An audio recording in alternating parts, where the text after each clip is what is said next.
سبحان المدني وشهد أصحاب السماوات وسلام على نبينا محمد صلى الله عليه وسلم وشاهد المنزل له وصولهم وقرائهم سمائنا وحوالينا وشهدنا وعلمنا جميع المسلمين والمسلمات أن الله بذلك شرف رحمه المغفرة ويمن علينا من بركاتهم وأسرارهم ونفحاتهم وخصوصياتهم وكرامتهم ويحمينا بحمايته في الدين والدنيا والآخرة وعلمنا وبه سلام ونصارى سيدنا ومن سورة الفاتحة. أعوذ بالله من الشيطان الرجيم بسم الله الرحمن الرحيم الحمد لله رب العالمين الرحمن الرحيم مالك يوم الدين عليهم المغضوب عليهم ولا الضالين.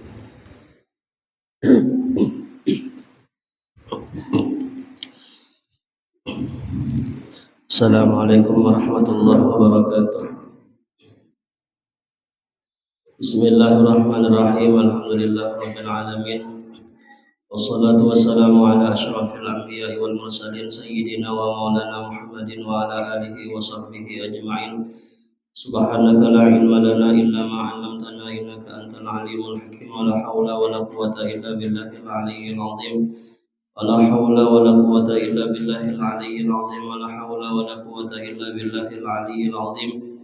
رب اشرح لي صدري ويسر لي أمري واحلل عقدة من لساني يفقهوا قولي وارزقني الفهم القوي وسدد لساني واهد قلبي بحق سيدنا محمد صلى الله عليه وسلم. قال المؤلف رحمه الله تعالى ونفعنا به وبجميع علومه بالدارين آمين.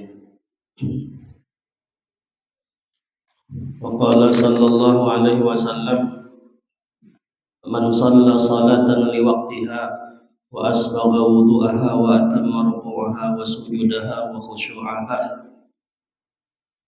أريجت وهي بيضاء مسبرة تقول حفظك الله كما حفظتني. ومن صلى لغير وقتها لم يسبغ وضوءها ولا يتم ركوعها ولا سجودها ولا خشوعها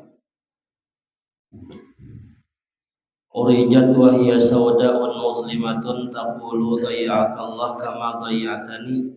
حتى إذا كانت حيث شاء الله لفت كما يلف ثوب الخلق فيضرب بها وجهه. Dan bersabda Rasulullah sallallahu alaihi wasallam, ujar Nabi, barang siapa yang sembahyang di dalam waktunya dan dia menyempurnakan akan wudunya dan menyempurnakan akan ruku'nya dan sujudnya dan khusyuknya, niscaya naiklah itu salat, walhal itu sembahyang itu berwarna putih terang. Kemudian sembahyang tersebut berkata, mudah-mudahan Allah menjagamu sebagaimana engkau menjagaku. Dan barang siapa yang sembahyang di luar waktunya dan dia tidak menyempurnakan wudunya dan tidak menyempurnakan ruku' dan sujudnya dan khusyuknya, maka naiklah itu sembahyang walhal dalam keadaan berwarna hitam gelap. Kemudian sembahyang tersebut berkata, mudah-mudahan Allah menyia-nyiakanmu sebagaimana engkau menyia-nyiakanku. Nah, jadi ini sembahyang ujar Rasulullah. Apabila orang itu sembahyang di dalam waktunya, artinya sembahyang ini kada keluar daripada waktunya.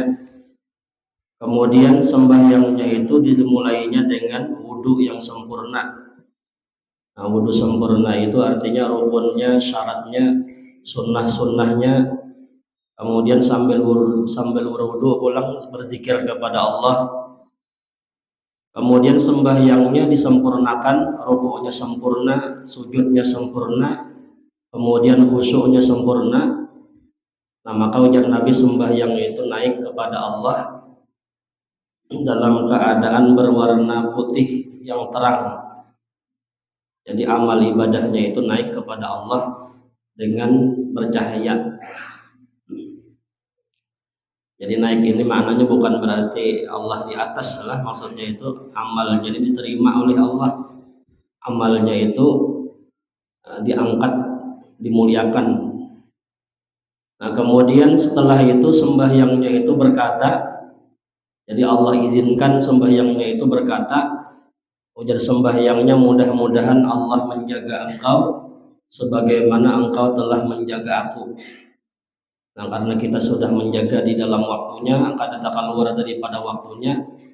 Nah sembahyangnya pulang diawali dengan wudhu yang sempurna, menjaga rukuknya, menjaga sujudnya, menjaga khusyuknya. Nah maka doa daripada sembahyang tadi, mudah-mudahan Allah menjaga engkau. Nah namun sebaliknya ujar Nabi, barang siapa yang sembahyang di luar waktu, selain sembahyang di luar waktu pulang, dia tidak sempurna wudhunya, tidak sempurna rukuknya, tidak sempurna sujudnya, dan tidak pula khusyuknya, maka sembahyang itu naik dalam keadaan berwarna hitam gelap. Nah jadi amalnya itu, amal sembahyangnya itu berwarna hitam yang gelap. Kemudian dia berkata, ujar sembahyang, mudah-mudahan Allah menyia-nyiakan engkau. Nah, mudahan Allah ujarnya kada menjaga engkau, Allah menyia-nyiakan engkau. Artinya Allah kada memelihara, ya kan? Kada memelihara kepada orang yang sembahyang tadi. Hatta idza kanat haitsu Allah lufat kama yulafu saubul khalaq fayudrabu biha wajhuh.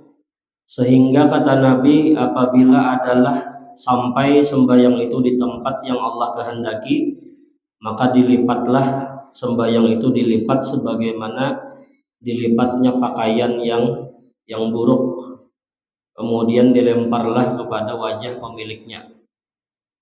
Nah jadi sembahyangnya itu dikacak-kacak, kita dilipat-lipat sebagaimana pakaian yang buruk itu dikacak-kacak gitu lah. Nah, setelah dikacak tadi kemudian dilemparkan, dilemparkan kepada wajah orang yang pemilik sembahyang tadi.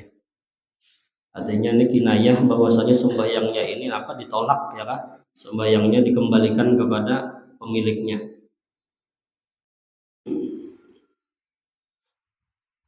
Jadi Allah itu tidak menerima kecuali amal yang beramalnya itu ikhlas semata-mata karena Allah. Apabila kita beramal bukan karena Allah, nah maka amal tersebut ditolak. Wa qala sallallahu alaihi wasallam, Rasulullah bersabda, aswa'un nas sariqatan alladzi yasriqu min salatih.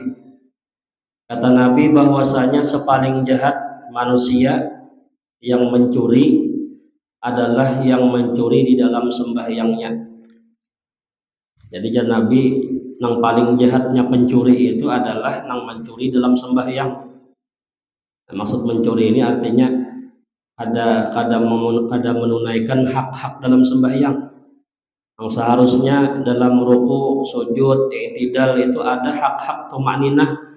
Nah, kemudian ternyata hak tumakninah tersebut ada diberikan hak-haknya. Nah, berarti orang ini katanya mencuri akan hak sembahyang. Dalam bacaan surah Fatihah itu ada hak untuk dibaca dengan bacaan yang bertajwid. Nah ternyata bacaan Fatihahnya membacanya kada bertajwid. Nah ini berarti mengambil hak daripada surah Fatihah. Nah ini mencuri ngarannya. Atau dalam sembahyang itu kita dituntut untuk khusyuk, untuk ingat kepada Allah. Nah ternyata pikiran kita, hati kita kemana-mana. Nah berarti ini kada melaksanakan hak sembahyang untuk supaya khusyuk dalam sembahyang. Nah ini jadi Rasulullah, yang paling jahat manusia ini adalah yang paling jahat pencuri itu adalah yang mencuri dalam sembahyang. Atau sebagian ulama lain mengatakan mencuri di sini artinya matanya itu tidak dijaganya, lelek ke kanan, lihat ke kiri, artinya sambilnya sembahyang sambil mencuri dengan pandangan. Harusnya matanya itu disuruh mengarah ke tempat sujud atau ke arah kiblat. Nah, ternyata matanya melihat ke higa, melihat ke kanan ke kiri. Nah, ini artinya mata yang mencuri dalam sembahyang.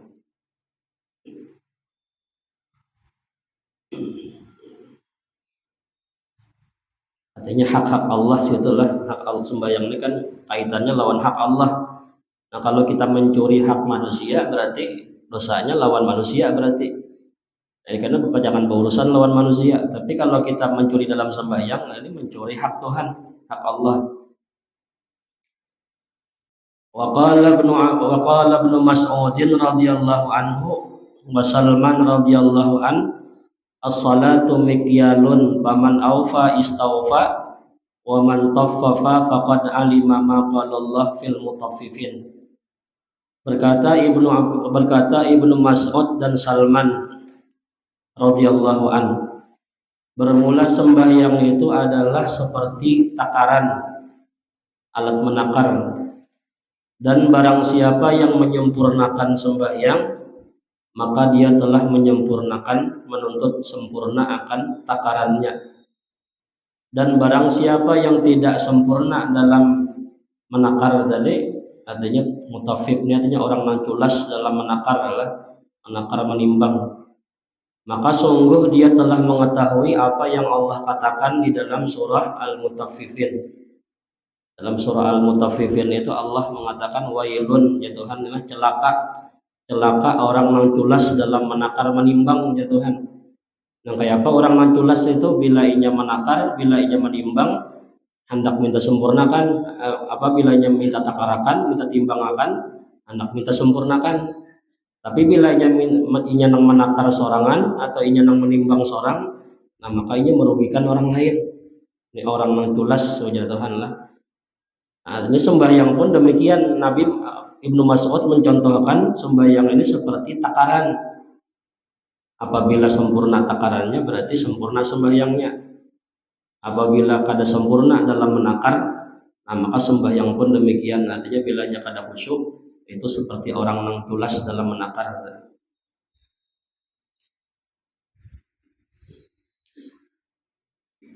Nah, kemudian fadilatul jamaah, ini satu fadilat tentang salat berjamaah.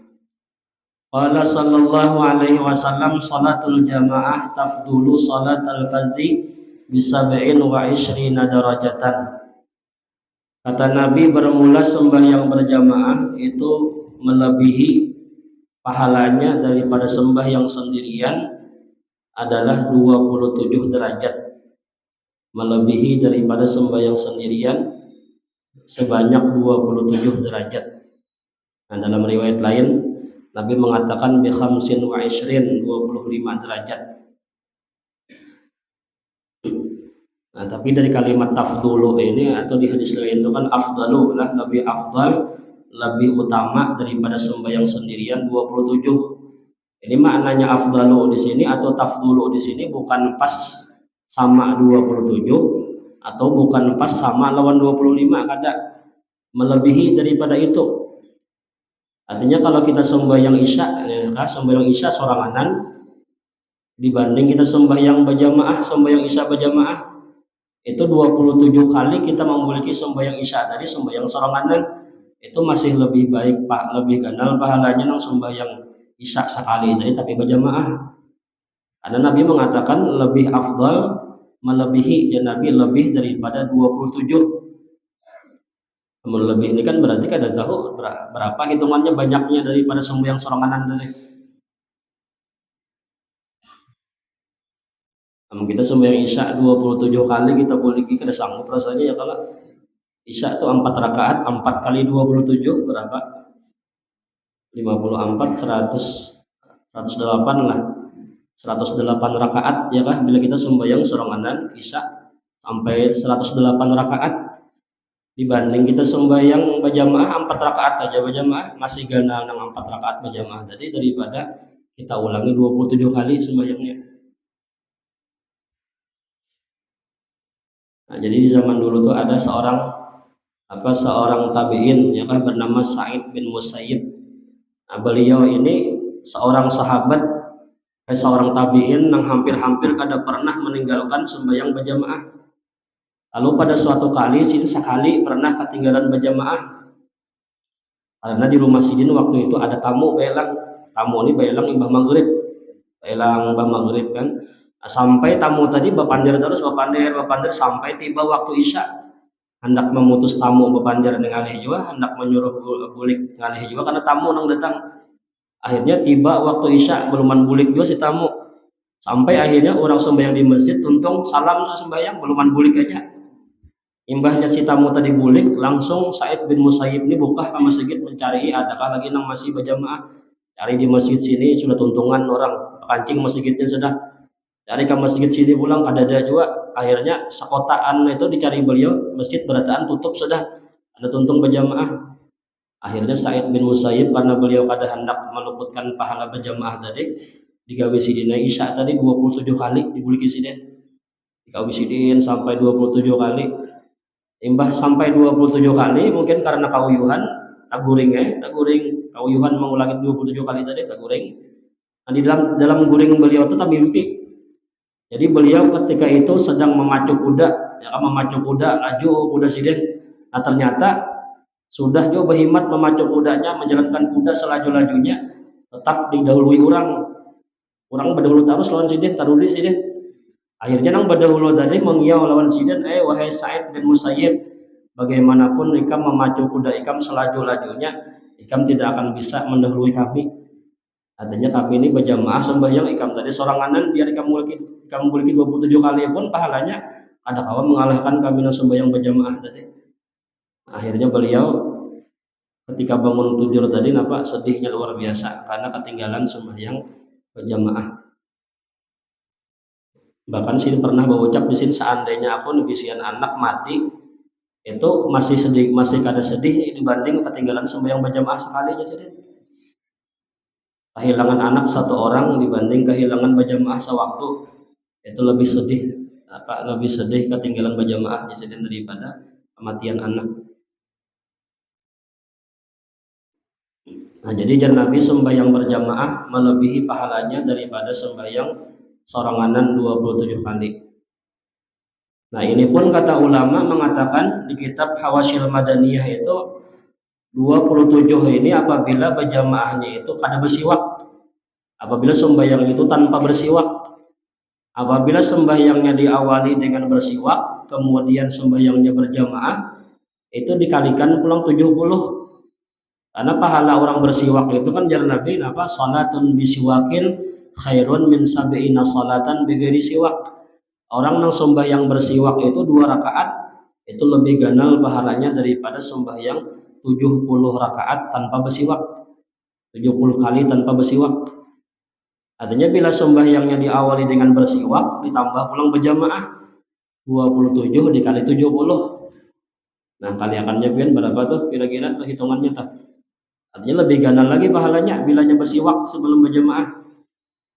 Dan itu pula ujar ulama di kitab Hawasil Madaniyah itu apabila pak sembahyangnya itu bukan di Masjidil Haram. Apabila sembahyangnya di Masjidil Haram ditambah pulang bersiwak sebelum sembahyangnya berjamaah pulang, itu dikalikan 100.000 pulang.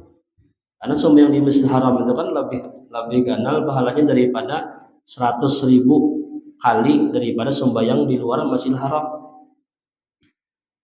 Nah, ini ganal mana pahalanya inilah. Ini pahala ini hanya diberikan kepada umat Rasulullah. Nah, selain daripada umat Nabi, ini tidak ada keutamaan yang berlipat-lipat ganda ini.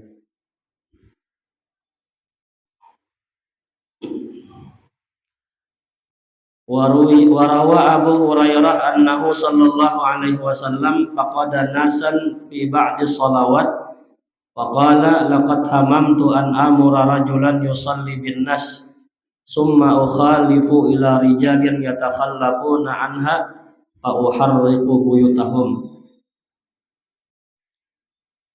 Dan telah meriwayatkan oleh Abu Hurairah bahwasanya Rasulullah bersabda bahwasanya Nabi pernah kehilangan beberapa manusia, beberapa sahabat.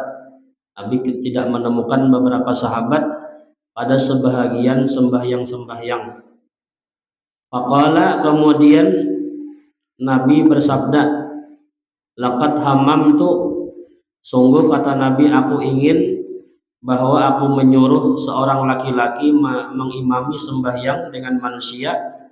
Kemudian kata Nabi aku bertinggal untuk mencari beberapa orang laki-laki yang bertinggallah mereka daripada sembahyang berjamaah.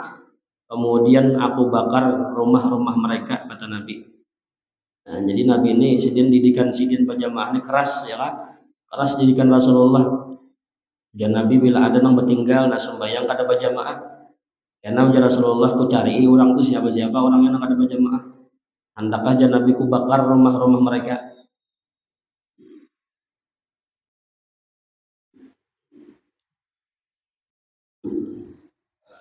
Makanya Nabi itu kan sidin semasa hidup beliau itu kada pernah meninggalkan sembahyang berjamaah. Bahkan yang terakhir kada berjamaah itu hanya sekali terakhir sebelum beliau meninggal. Dan terakhir itu pun dikatakan nang imami sembahyang adalah Abu Bakar ya kan. Nabi berundur ketika itu. Jadi 2 hari sebelum beliau meninggal itu Rasulullah masuk beliau mana ke Pak Imaman karena rumah Nabi itu berdempet lawan Pak Imaman masjid. Jadi beliau masuk itu mulai kamar nang langsung bertambus lawan Pak Imaman masjid. Nah, ketika Nabi masuk ke Pak Imaman masjid itu dilihat ketika itu Abu Bakar mengimami sembahyang berjamaah. Nah, kemudian ketika melihat Rasulullah masuk melewat pintu kamar tadi, pintu Pak Imaman itu, Abu Bakar berundur karena adab lawan Rasulullah nih. Artinya Rasulullah yang lebih utama jadi imam. Nah, berundurlah Abu Bakar, kemudian Nabi yang meneruskan jadi imam.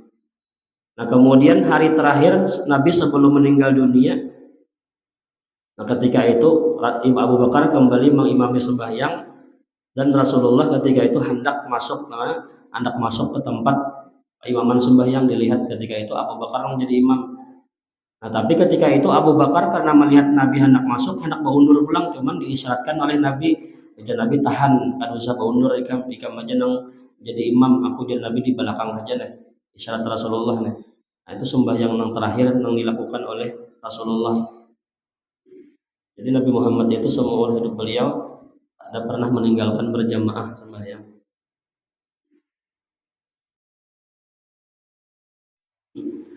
Wa fi riwayatin ukhra, dan dalam riwayat yang lain, summa ukhalifu ila rijalin yatakhallafuna anha fa'amuru bihim. Kemudian aku, kata Nabi, bertinggal kepada beberapa laki-laki yang mereka itu bertinggal daripada berjamaah. Maka aku suruhlah dengan mereka, fatuhraqu alaihim buyutuhum, maka dibakarlah atas mereka rumah-rumah mereka, bihazmil hatabi, dengan seikat kayu. Walau alima ahaduhum annahu yajida azman saminan aw mirmataini la syahidaha, yakni salat al-isya. Jikalau mengetahui seseorang dari kalian, kata Nabi, bahwasanya dia akan mendapat tulang nang berdaging, tulang nang masih ada sisa-sisa dagingnya di tulang itu, aumir mata ini, atau tulang paha, la syahidaha, niscaya dia akan hadir untuk sembahyang berjamaah, yakni salatul isya, maksudnya sembahyang isya. Ini Nabi ini menyindir nang kada berjamaah ujar Rasulullah. Jakanya nih jan Nabi batuntung sembahyang isya ini ada orang berbagi paha kambing di kita nih, paha nang ada dagingnya, atau tulang-tulang nang masih ada dagingnya menempel di tulang tadi. Nah, maka jan Nabi pasti nang kada berjamaah ini pasti umpatan juga berjamaah. Ada tujuannya nih ke berjamaahnya kada ikhlas hendak makanannya aja. Bila nya kada bermakanan kada mau berjamaah, tapi bila imbah berjamaah ini ada makanannya, nah pasti jan Nabi Muhammad mau tuh nya berjamaah.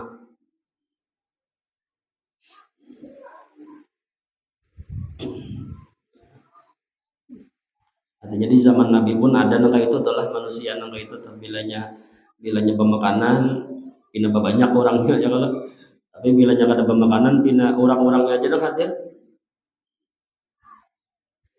ke pengajian ke umpama anu aja pemakanan lah imbah pengajian kada para ya terus lagi nak ujar kada ada makanannya, tapi bila mendengar pina berbagi nasi bungkus mau hibak masjid, atau bila berbagi di majelis kah anu aja berbagi makanan malam ini aja sajur bapak misalnya sajur bahaulan aja lalu hibak aja tuh ke teras-teras terus aja hibak ya kalau.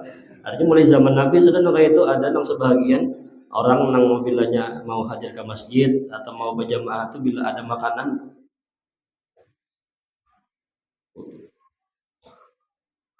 Kayak bulan Maulid tuh ya lah, acara Maulidan tuh kalau pemakanan tuh pasti pemakanan biasanya hibak kalau orangnya.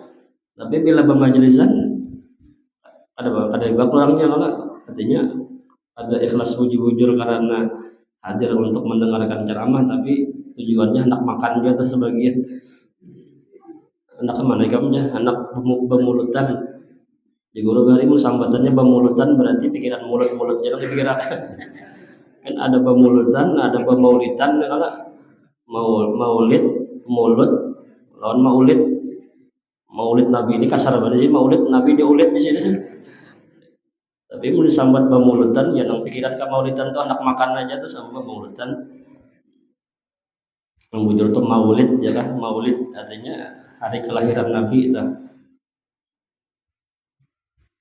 Banyak kalau namanya nyambat itu anak kemana? Acara bemulutan ya kalau mulut itu berarti pikiran anak makan aja bemulutan.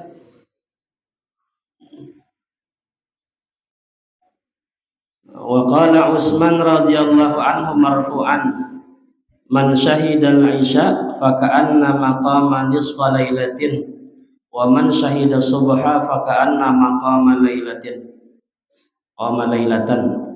Barang siapa, ujar Nabi, sembahyang isya, menyaksikan sembahyang isya, maksudnya berjamaah lah, maka seolah-olah kata Nabi dia beribadah separuh malam. Dan barang siapa yang menyaksikan sembahyang subuh berjamaah, maka seolah-olah dia beribadah semalaman. Nah, ini pahala orang yang berisyaknya berjamaah atau subuhnya berjamaah. Bila sembahyang isya berjamaah, maka seperti pahala orang yang beribadah setengah malam ya Rasulullah. Dan bila sembahyang subuhnya berjamaah, nah maka seperti beribadah semalaman. Karena isya lawan subuh ini yang lebih ngalih digawe itu subuh. Makanya lebih ganal pahalanya. Isya ini pun terganal pahalanya karena tangalih pada nang lain juga. Apalagi bila siang sudah bagawi awak uyuh ya Pak. Sudah maghrib itu berpikir hendak guring aja lagi, kada ada lagi nang hendak nang pina ujuk-ujuk di luar rumah aja kita tak. Makanya isya ini sudah pina ngantuk mata. Apalagi subuh pulang harinya pina dingin-dingin, pina nak hujan-hujan harinya kalau lah gerimis-gerimis atau ngalih bener gawian kita. Karena yang ngalih gawiannya ganal pahalanya. Tapi godaannya pun ganal juga pulang. Iblis macam-macam menggoda, mata mengantuk macam-macam tuh. Wa qala sallallahu alaihi wasallam, dan Rasulullah bersabda, man shalla salatan fi jama'atin faqad mala'a nahrahu ibadatan. Barang siapa, kata Nabi, sembahyang akan satu sembahyang berjamaah, maka sungguh dia telah memenuhi akan kerongkongannya ibadah. Nahrahu ini kalau hewan kurban itu artinya tempat sembelihan di leher adalah kerongkongan, maksudnya memenuhi akan dirinya akan ibadah. Wa qala Sa'id bin al-Musayyib ma adzana muadzinun mundu 20 sanah illa wa ana fil masjid. Nah ini nang kisahkan tadi nang sidin ini lebih sedih ketinggalan berjamaah daripada kematian anak nih. Ujar Sa'id bin Musayyib mengatakan, tidaklah azan oleh orang yang azan selama 20 tahun kecuali aku berada sudah dalam masjid di sidin. Di sidin ini orang beluman masuk waktu sembahyang lagi, beluman azan di masjid, sidin sudah di masjid, sudah menghadang berjamaah. Berapa waktunya? 20 tahun sidin kita. Ada meninggalkan berjamaah sewaktu pun kada pernah selama 20 tahun. Jadi bilanya orang azan di masjid itu sini sudah ada di masjid menghadang. Wa qala Muhammad bin Wasi', berkata Muhammad bin Wasi', mastaha minad dunya ma astahi minad dunya ila salasah akhan innahu in ta'awwajtu qawwamani wa qutan minar rizqi afwan min ghairi tabi'atin wa salatun fi jama'atin yurfa'u anni sahwuha wa yuktabu li fadluha. Tidak ada yang kuinginkan di dunia ini, kata Muhammad bin Wasi', kecuali 3 perkara. Jadi nang ku inginkan, nang ku kehendaki di dunia ini tiga aja, yang lain tuh aku pada kepingin hendak. Yang pertama kata beliau, aku ingin memiliki seorang saudara, seorang kawan, bahwasanya jika aku menyimpang, jika aku salah, maka dia meluruskan akan aku. Artinya untung bisian kawan, bisian yang sanak, bila tak salah ada yang menasihati. Bila ada kita ini menyimpang daripada kebenaran, diluruskannya kesalahan kita. Nah ini yang ku inginkan di dunia ini sih, pertama bisian dan sanak nang katujuh menasihati. Wakutan, dan kemudian yang kedua, aku ingin di dunia ini memiliki pemakan daripada rizki yang halal. Afwan, ini maknanya yang halal, min ghairi tabiatin, tanpa tanggung jawab. Kemudian yang ketiga, wasalatun fi jama'atin, dan beliau menginginkan sembahyang berjamaah yang diangkatlah daripadaku, kata beliau, melupakan akan berjamaah, dan ditulislah bagiku akan kefadilat sembahyang berjamaah. Nah ini tiga ini jar siapa? Jar Muhammad bin Wasi, yang kuinginkan di dunia ini tiga aja. Pertama, bisian kawan yang bisa menasihati aku, dan yang kedua memiliki pemakan yang halal, dan yang ketiga adalah selalu mengerjakan sembahyang berjamaah. Warawa anna Aba Ubaidah ibn al-Jarrah, Aba Ubaidah ibn al-Jarrah, amma qauman marratan falamman sarafa qala ma zala syaitanu bi anifan hatta ra'aitu anna li fadlan ala ghairi la ummu abadan. Bahwasanya Abu Ubaidah bin Jarrah, nah ini sahabat Nabi nang diantara salah satu nang dijamin Nabi masuk surga lah, Ubaidah bin Jarrah. Kata Ubaidah bin Jarrah, beliau pernah mengimami satu kaum, mengimami satu jamaah. Maka manakala selesai beliau mengimami berjamaah itu, beliau berkata, selalu syaitan itu jasidin membujuk kepadaku atau membisiki aku, sehingga aku melihat bahwasanya diriku lah yang memiliki kelebihan daripada orang lain. Nah, jadi sini waktu sembahyang berjamaah datang syaitan membisiki, oh ikam ini yang paling harat daripada yang lain, buktinya ikam ini kawan jadi imam, buktinya ikam ini berhak jadi imam. Itu selama aku sembahyang jadi imam, di sini selalu syaitan ini membisiki, akulah yang paling harat daripada yang lain. Nah maka la ummu abadan, maka setelah ini ujar Abu Ubaidah, aku pada hendak lagi jadi imam. Ada hendak lagi boleh jadi imam, kenapa? Karena selalu syaitan itu membisiki, pokoknya ikam ini yang paling utama, yang paling hebat, yang paling harat daripada yang lain. Jadi ngeliat syaitan itu bilainya pahalanya itu ganal, maka ini semakin harat syaitan ini menggoda. Makanya orang jadi imam adalah imam ini karena bilanya sembahyang berjamaah ini sah sembahyang berjamaahnya, maka ini yang paling ganal dapat pahala. Kenapa? Karena inya ini nang maimamin nang lain, berkat inya inilah nang lain gugur kewajiban. Nah maka pahala sebanyak orang nang berjamaah tadi, maka dapat pahala orang nang berjamaah inya, selain pahala jamaah inya pulang dapat pahala maimami sembahyang berjamaah. Tapi pulang kebalikannya, bila nang jadi imam milik kada sah sembahyangnya kan, nah ini karena nang menanggung dosanya inya pulang. Kebalikannya tadi, bilanya tersalah jadi imam, nah ini bahayanya pun ganal juga. Wa qala al-Hasan la tusallu khalfa rajulin la yakhtalifu ila ulama. Berkata Hasan al-Basri, janganlah engkau sembahyang di belakang seseorang yang tidak berbolak-balik kepada ulama. Artinya jangan berimaman lawan orang nang kada alim bahasa kita nih. Arti berbolak-balik ini artinya kada katuju menuntut ilmu, orangnya kada alim. Jangan sini berimaman lawan orang nang kada alim dalam masalah fikih sembahyang.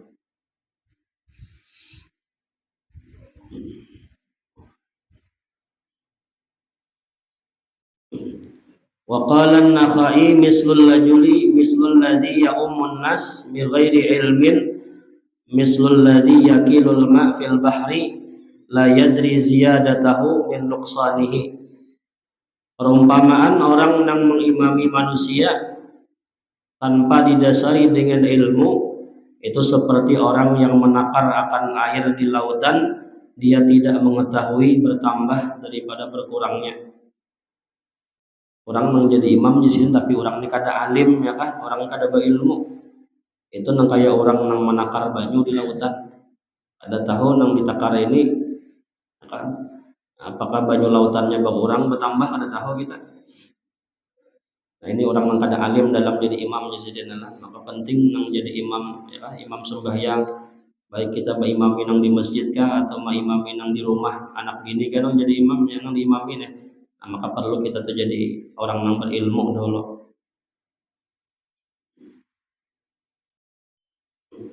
Wa qala Hatim al-Asam, berkata Hatim al-Asam. Hatim al-Asam ini seorang ulama sufi lah, ulama tasawuf. Asam ini bukan nama sidin. Asam ini dalam kisah itu beliau ini orang yang berpura-pura tuli. Asam ini maknanya tuli artinya, tapi bukan beliau orang yang tuli kada. Jadi Hatim al-Asam ini beliau dahulunya jadi sampai bergelar al-Asam ini pernah ada seseorang perempuan yang menukar barang dagangan ke toko sidin. Itu bahari tukang apa? Pedagang. Nah kemudian ketika perempuan tadi menukar dagangan sidin, nah ternyata babinian tadi takantut. Takantut nyaring bener bakantut. Ternyata dilihat oleh Hatim tadi di muka perempuan itu supan, mau dihabang mohon kesupanan. Supan karena sudah kada kau menahan bakantut di hadapan sidin. Akhirnya Hatim al-Asam ini supaya jangan supan babinian tadi, pura-pura tulis sidin. Jadi sidin perempuan, ikam nukar apa? Ikam enak nukar apa? Nyaring ipang bepandir, jangan gimit bepandir, aku kada mendengar. Supaya apa? Supaya babinian tadi mengira nang manukar apa sidin nang bajual nik tuli, padahal sehingga ada tuli kada mendengar kantut tadi babunyi. Lawan bau-baunya kaciuman yo belum kalau. Tapi kadang-kadang supaya jangan supan babinian nih. Di sini nyaringi pangka menawar barang dagangan kuring, tahu nyaringi bepandir, aku pada mendengar.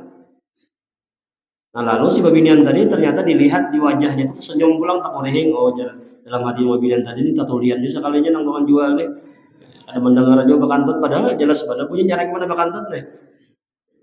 Dan sidin berpura-pura tuli tadi bukan hanya di tempat dagangan beliau tadi aja, sampai meninggalnya babinian tadi hanya sampai berpura-pura tuli sidin. Karena bila sidin ampe pura-pura tuli kena akhirnya sampai habar ke babinian tadi, oh sekali bakal rampot tadi sidin saja. Nah, supaya jangan sopan ya kan, sampai meninggal hanya ampe pura-pura tuli sidin. Hatim al-Asam. Ini orang bekantut nih bian, kita kada boleh menawakan, kalau kada boleh hukumnya. Makruh hukumnya jar ulama, atau bila ada nama bekantut tawakan kada boleh. Bahkan kita menakuni siapa nambah kantut itu pun kada boleh juga. Karena bila kita menakuni siapa nambah kantut ini berarti hendak membuka aib orang ngarannya. Ini kita berkelompok berjamaah dudukan nih sekalinya ada pina bau kantut nih loh cuman baunya aja kantut siapa nih jar. Nah itu menakuni kayak itu makruh hukumnya. Karena orang bila menakuni itu berarti hendak membuka aib orang. Orang sudah beristilah menutupi supaya jangan ketahuan nih. Nah kita napa ngarannya menakuni siapa nambah kantut. Ini berarti hendak membuka aib orang berarti. Lain kalau nang ampun diri nang bapak langsung aku bekantut jangan itu lain kisah lagi nih jangan kita tawakan atau jangan kita takuni beranai aja tuh.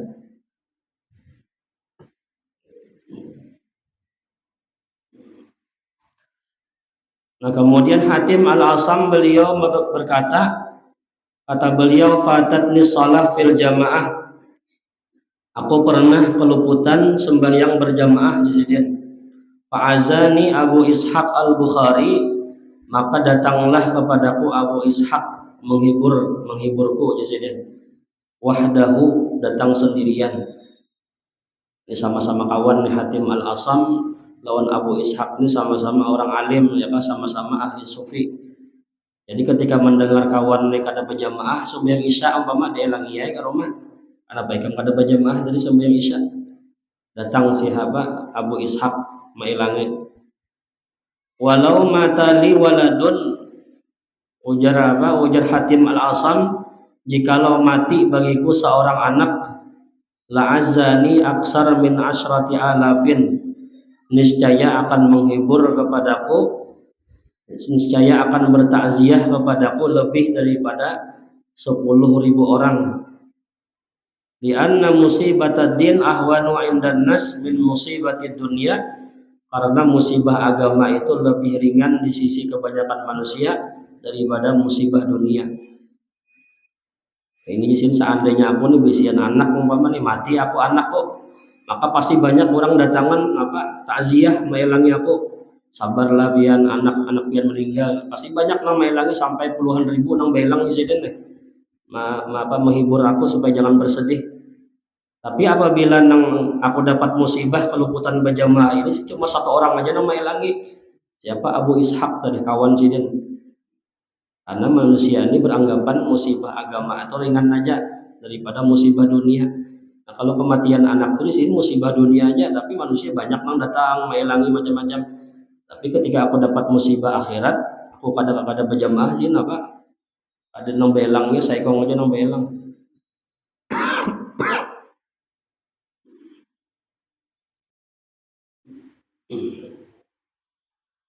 Wa qala Ibnu Abbas radhiyallahu anhuma man sami'al mudadi falam yujib lam yurid khairan wa lam yaridu bihi khairun. Berkata Abdullah bin Abbas radhiyallahu anhuma, barang siapa yang mendengar ia akan panggilan azan kemudian dia tidak menjawab atau tidak memperkenankan itu panggilan azan, lam yurid khairan, niscaya dia tidak menghendaki kebaikan. Bila ada orang yang mendengar azan sih kada datang berjamaah, kada hendak berjamaah sembahyangnya, maka orang tadi berarti kada hendak dapat kebaikan. Walam yaridu bihi khairun, dan tidak datang pula kepada orang itu kebaikan. Jadi kada hendak dapat kebaikan kada juga, kemudian kebaikan pun kada datang kepada orang itu. Apabila ia tuh mendengar aja orang azan tapi tidak menjawab, tidak memperkenankan panggilan muadzin. Wa qala Abu Hurairah radhiyallahu anhu, la antam la uzun ibni Adam rasasan muzaban khairun lahu min ayyasma'an nida summa la yujibu. Berkata Abu Hurairah bahwasanya sungguh kata beliau dipenuhilah telinga manusia itu dengan timah nang bahancur. Timah bahancur ini kan minuman orang-orang dalam neraka lah. Jika kita nak kayak timah bahancurin nak kayak orang menyolder, kalau timah dihancurkan diulah jadi minuman. Seandainya ujar sidin timah nang bahancur itu ditumpahkan ke telinga orang nang ke telinga manusia, itu khairun lahu, lebih baik baginya daripada bahwa dia mendengar panggilan azan tetapi dia tidak memperkenankan, tidak menjawab daripada panggilan azan tersebut. Artinya telinga orang ini kenapa jangan ditumpahkan Allah timah nang bahancur di hari kiamat, orang nang tidak mendengarkan akan panggilan azan. Nah, kemudian waruiyah Allahu a'lam bishawab. Mudah-mudahan bermanfaat, mudah-mudahan diberikan paham oleh Allah Subhanahu wa taala, mudah-mudahan kita sama-sama mau mengamalkannya. Mudah-mudahan Allah mengampuni dosa kita, dosa orang tua kita, dosa guru-guru kita diampuni Allah Subhanahu wa taala, dan mudah-mudahan dengan berkat kita berkumpul di tempat ini, mudah-mudahan terkumpul beratan dalam surganya Allah bersama Rasulullah, dan mudah-mudahan kita beratan diwafatkan dalam keadaan husnul khatimah, mati membawa iman husnul khatimah, masuk surga bighairi hisab ala hadiniyat ila hadratin Nabi al-Fatihah. أعوذ بالله من الشيطان الرجيم بسم الله الرحمن الرحيم الحمد لله رب العالمين الرحمن الرحيم مالك يوم الدين إياك نعبد وإياك نستعين صراط المستقيم صراط الذين أنعمت عليهم غير المغضوب عليهم ولا الضالين بسم الله الرحمن الرحيم الحمد لله رب العالمين اللهم صل وسلم على سيدنا محمد وعلى آله وصحبه أجمعين اللهم انفعنا بما علمتنا وعلمنا ما ينفعنا وزدنا علما وزدنا علما اللهم ارزقنا الإخلاص في طلب العلم وقنا شر طاعة الله وصرفنا وإيماننا ولا تنذر بركاته وروحه معنا ربنا آتنا في الدنيا حسنة وفي الآخرة حسنة وقنا عذاب النار وصلى الله على سيدنا محمد وعلى آله وصحبه وسلم الحمد لله رب العالمين تقبل الله منكم.